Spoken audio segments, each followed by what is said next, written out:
The NFL season isn't over, but the truth is it's never too late to look at the coaches, to see who's available, to see what teams are going to do, to see what's going to happen. And last season, I made a video before the season was over, I made a video about the coaches that I thought were going to get fired and hired and all those things, and I just happened to be right. So I thought it would be cool to make another video and talk about what I'm thinking in regards to the coaches and who I think is the best available. I think that NFL is doing an interesting thing right now where they're wanting to hire offensive-minded coaches. While I understand why they're doing that, I think it's a huge miss for some of these coaches that if you're a defensive-minded coach, great, but go get you a fantastic offensive coordinator. I don't think you should be punished for being a defensive coach if you're a good coach, because this is about rallying men, this is about getting men ready to go, and this is about getting them focused and ready to win football games. So I thought it'd be cool to make a video about the coaches that I would be paying attention to as this season is starting to near its end,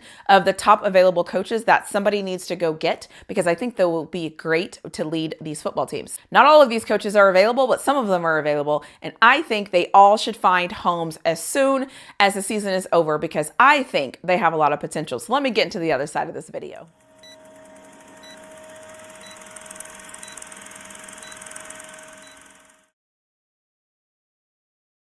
The one coach that I'm just going to call it out here that I don't know what to really do with him is Bill Belichick.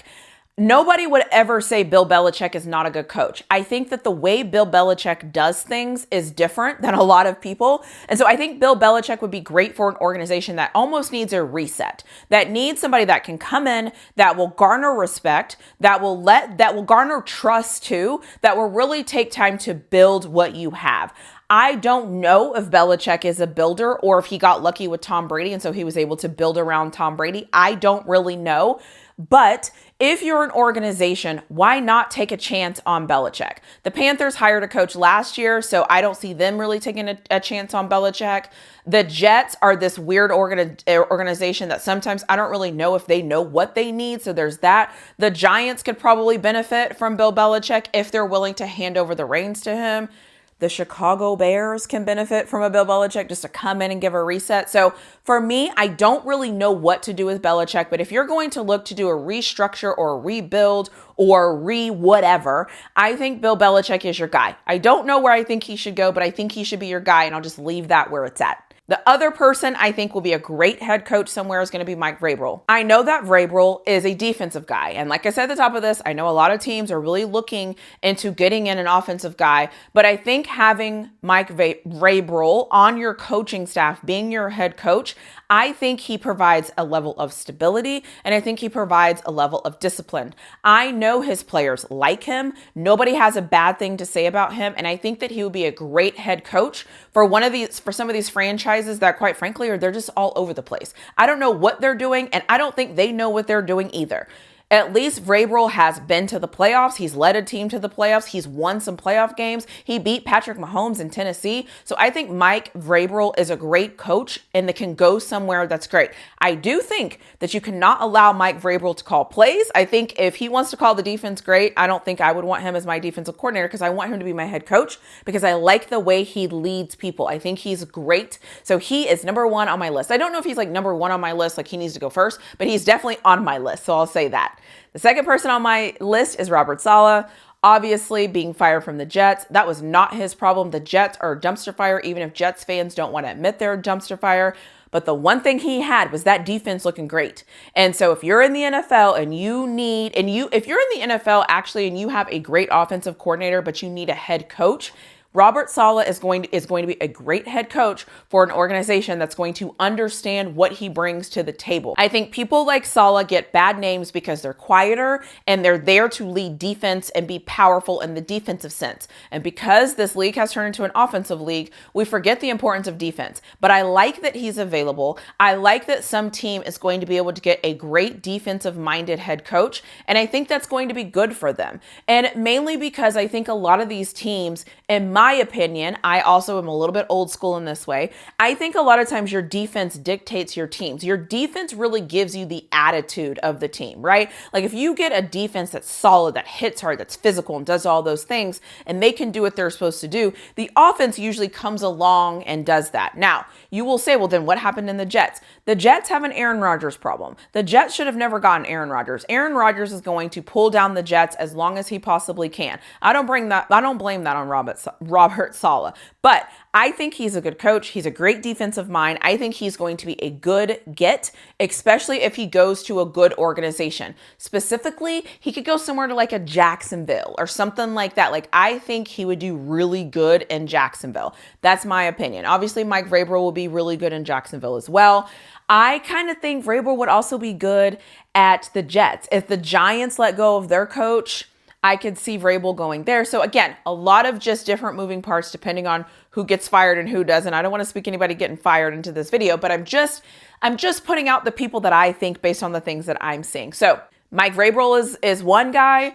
Saleh is another guy. I don't know what I'm doing with Belichick, but nobody would get mad if somebody hired Bill Belichick, right? Like no one's going to be like, oh, dang, we hired Bill Belichick. That sucks. I don't believe anybody's going to say that. So Bill Belichick is still there. I just don't know what to do with them, but you know, he's there. My last and final guy, and if you're a Lions fan, don't hate me for this, but it's going to be Ben Johnson.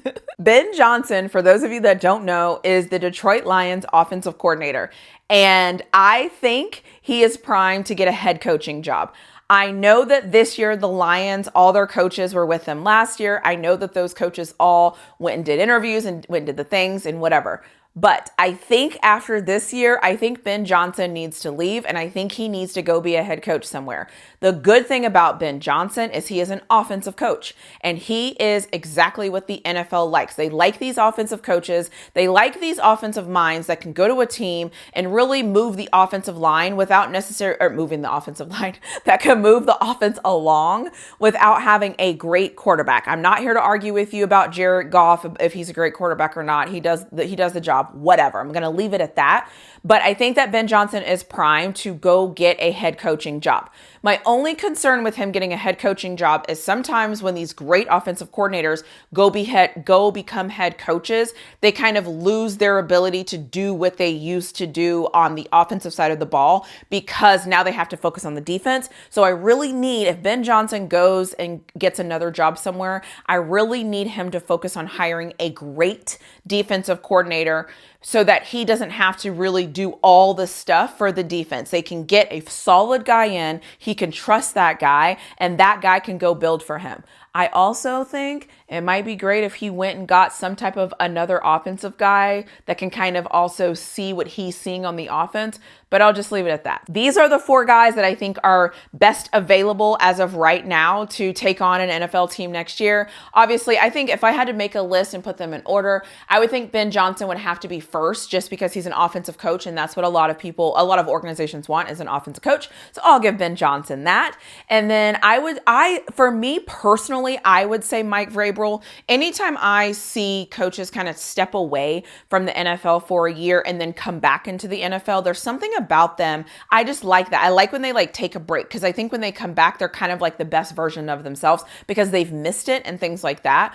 And so, and then obviously the third person would be Robert Saleh because I honestly think that he's a good coach. I think he has to be in the right situation. And quite frankly, I think New York is toxic when it comes to sports teams. So anybody that goes to one of those organizations literally has to have every single thing work out for them because if not, they usually lose their job. That's just what it is when you go coach in New York. And then obviously good old Bill Belichick.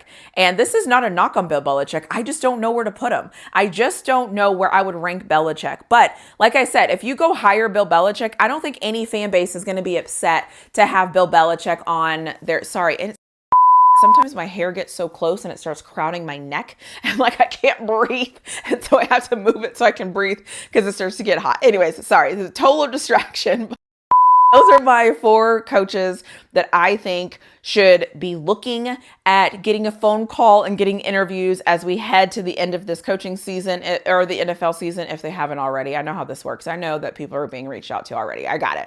But those are my 4. Would love to hear your thoughts in the comment section below. What do you think about these coaches? Is there any other coach that you think is primed to get another opportunity or to see what's going on? Because I would love to hear your opinions, because I love football offseason in the weirdest way. Like, I wish that I could watch football, but I love watching all the moving parts, because then when the season comes, you kind of understand more of what's going on because you've watched it all happen in the off season. So it's kind of weird. Don't get me wrong. I love football season, but something about the off season just makes me happy and feeds my soul. Maybe it's because I get to do a lot of research in the off season. I don't really know. But anyways, let me know what you think in the comments below. Don't forget to like, comment, share, subscribe, all of the things, because I would love to hear your thoughts, and I would love to hear how many of you think I'm absolutely crazy with any of these people on my list.